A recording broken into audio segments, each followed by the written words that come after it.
Good morning बच्चों।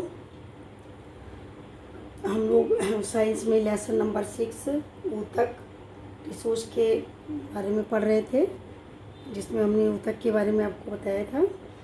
और आगे हम लोग पढ़ने से पहले थोड़ा सा आपको रिवाइज करा देते हैं। तो ऊतक क्या होता है? तो ऊतक शब्द का प्रयोग बाइकाट वैज्ञानिक है, इन्होंने किया था। और ऊतकों का अध्ययन औतिकी कहलाता है, हिस्टोलॉजी इसको कहते हैं। और हिस्टोलॉजी ऊतकों की शाखा की स्थापना मेलपीजी वैज्ञानिक है, इन्होंने की थी। और औतिकी शब्द का प्रयोग सर्वप्रथम मेयर वैज्ञानिक है, इन्होंने 1819 में किया था।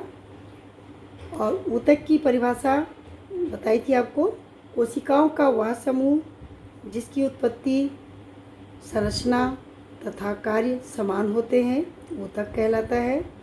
ऊतक की कोशिकाएं दक्षतापूर्वक किसी विशिष्ट कार्य को संपन्न करती हैं। और ऊतक दो प्रकार के होते हैं, सरल ऊतक सिंपल टिश्यू, इनका निर्माण समान प्रकार की कोशिकाओं से होता है। और नंबर 2 जटिल ऊतक कॉम्प्लेक्स टिश्यू, इनका निर्माण 2 या 2 से अधिक प्रकार की कोशिकाओं से होता है, जो एक ही कार्य को संपन्न करती हैं। तो अब इसके आगे हम लोग पढ़ेंगे बच्चों पादप ऊतक। पादप ऊतक, जैसा कि पादप नाम है, पादप ऊतक का मतलब होता है कि ये पादपों में ये ऊतक पाए जाते हैं। और पादपों में ये ऊतक दो प्रकार के होते हैं। पहला हो गया भूमध्य ऊतक, इसको मेस्टेमेटिक टिश्यू कहते हैं। दूसरा हो गया स्थायी ऊतक, इसे परमानेंट टिश्यू कहते हैं। तो पहले हम पढ़ेंगे भूमध्य ऊतक। भूमध्य ऊतक, ये हमारा चित्र यहाँ पे देखिए बना हुआ है। किसी पौधे में भज्योतक की स्थिति इस तरह से ये बना हुआ है भज्योतक, इसको मेस्टेमेटिक टिश्यू कहते हैं। तो भज्योतक पौधों के वर्धी क्षेत्र में पाए जाते हैं। वर्धी मीन्स जो ग्रोइंग, जो उसके जो क्षेत्र होते हैं बढ़ने वाले, उसमें पाए जाते हैं। इनकी कोशिकाओं में जीवन पर्यंत विभाजन की क्षमता होती है। कोशिकाएं इनकी विभाजित होती हैं, ऊतकों का निर्माण करती हैं। पतली भित्ति वाली कोशिका होती है, इनमें सघन कोशिका द्रव्य भी पाया जाता है, स्पष्ट केंद्रक होता है। और कोशिकाओं के बीच में अंतराकोश की अवकाश इनमें नहीं पाया जाता है। कोशिकाएं इनकी समव्यासी, गोलाकार, अंडाकार, कोणी होती हैं। और कोशिकाओं से इनकी स्थायी ऊतक का निर्माण होता है। तो स्थिति के आधार पर भज्योतक 3 प्रकार के होते हैं। ये भज्योतक है, स्थिति के आधार पर ये 3 प्रकार के होते हैं। ये पहला है शीर्षस्थ भज्योतक, दूसरा हो गया अंतर्विष्ट भज्योतक, और तीसरा हो गया पार्श्व भज्योतक। तो पहले हम पढ़ेंगे ये शीर्षस्थ भज्योतक। तो शीर्षस्थ भज्योतक क्या होता है? ये जो होते हैं ये जड़ के और तने के, ये जो शीर्षस्थ भज्योतक है जड़ और तने के शीर्ष पर, बिल्कुल ये ऊपर शीर्ष पर स्थित होते हैं। इनकी कोशिकाएं विभाजित होती हैं और विभेदित होकर के ये जो होती है 3 क्षेत्रों का निर्माण करती हैं। ये 3 क्षेत्र हैं इसके। तो 3 क्षेत्र इसके डर्मेटोजन हो गया, पेरिबिलम और प्लीरोम। तो ये 3 क्षेत्रों का निर्माण करती हैं। और डर्मेटोजन से बाह्य त्वचा का निर्माण होता है, मूली त्वचा इनका निर्माण होता है। पेरिबिलम से भरण ऊतक का, प्लीरो और मिली जो प्लीरोम है उससे मज्जा और सवर्ण ऊतक बनता है।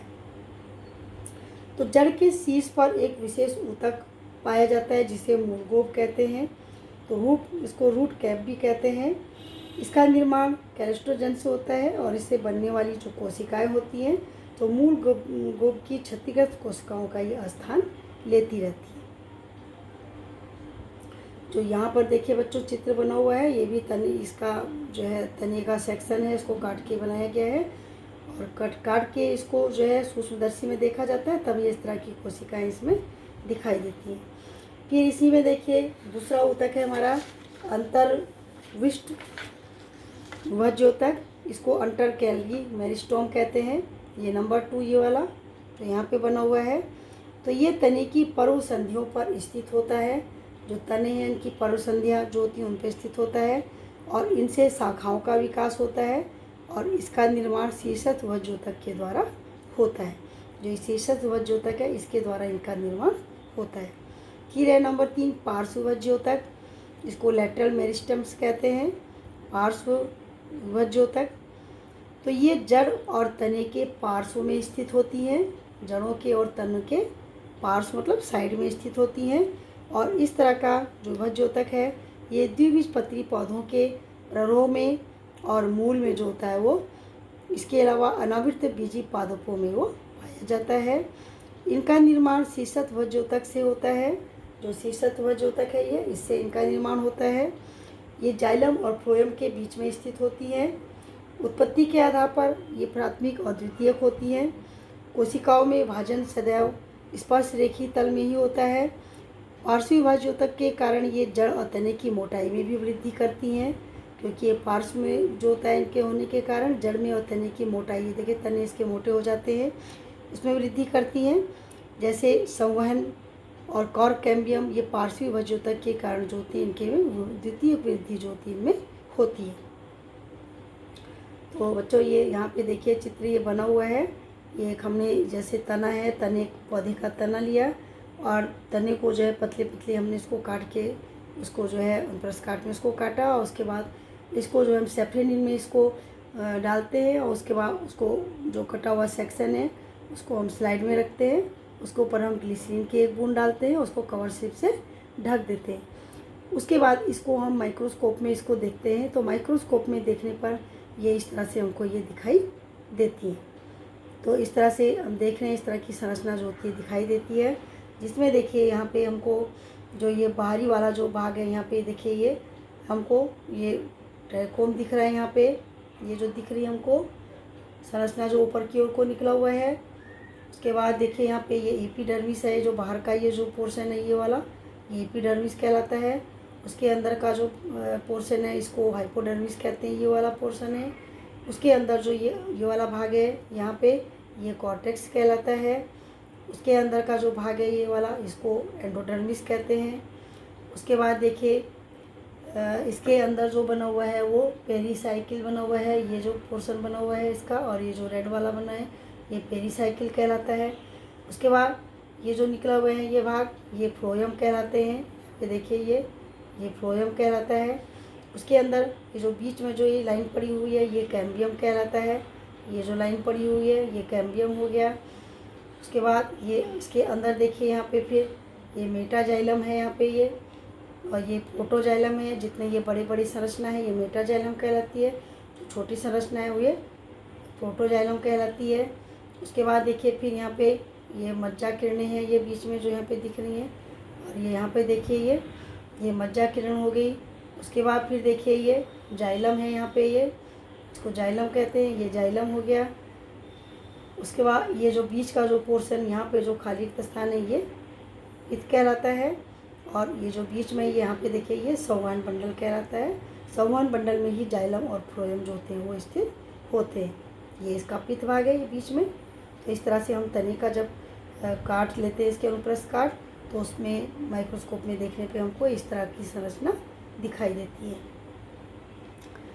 इसके बाद देखिए नंबर 3 में देखिए फिर पार्श्वी भज्योतक हो गया। अब इसके बाद इसी का जो दूसरा भाग है ये तो हमारा भज्योतक था। नंबर 2 था हमारा स्थायी ऊतक। ये हमारा स्थायी ऊतक है। स्थायी ऊतक में क्या होते हैं, इनका निर्माण भज्योतक ऊतक से होता है। जो भज्योतक है इनके द्वारा इसका निर्माण होता है। स्थायी ऊतक की कोशिकाओं में विभाजन की क्षमता जो होती है नहीं पाई जाती है। कोशिकाएं भित्ति इसकी जो कोशिका भित्ति होती है पतली होती है और या मोटी होती है, सुदृढ़ होती है। कोशिका द्रव्य इसका रिक्तिका में होता है, वैक्यूलेटेड होता है, और कोशिकाओं की आकृति और आकार इसका निश्चित होता है। कोशिकाएं इसकी जीवित या मृत होती हैं। स्थायी ऊतक पदार्थों के नरम भागों में पाए जाते हैं, जैसे त्वचा, हरे भागों की त्वचा हो गई, जड़ें हो गई, पत्तियां, फूलों के डंठल, फलों के गूदे, बीज में जो होती हैं लगभग सभी पादपों में ये पाई जाती हैं। तने की शाखाओं की जो वाहिनियाँ होती हैं उसमें जाइलम और ये फ्लोएम का निर्माण करती हैं, और जाइलम और फ्लोएम का निर्माण जो होता है वो भी स्थायी ऊतकों के द्वारा ही होता है।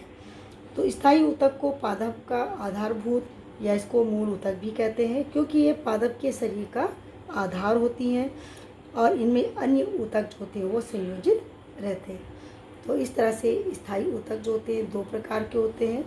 एक हो गया सरल स्थायी ऊतक और दूसरा हो गया जटिल स्थायी ऊतक।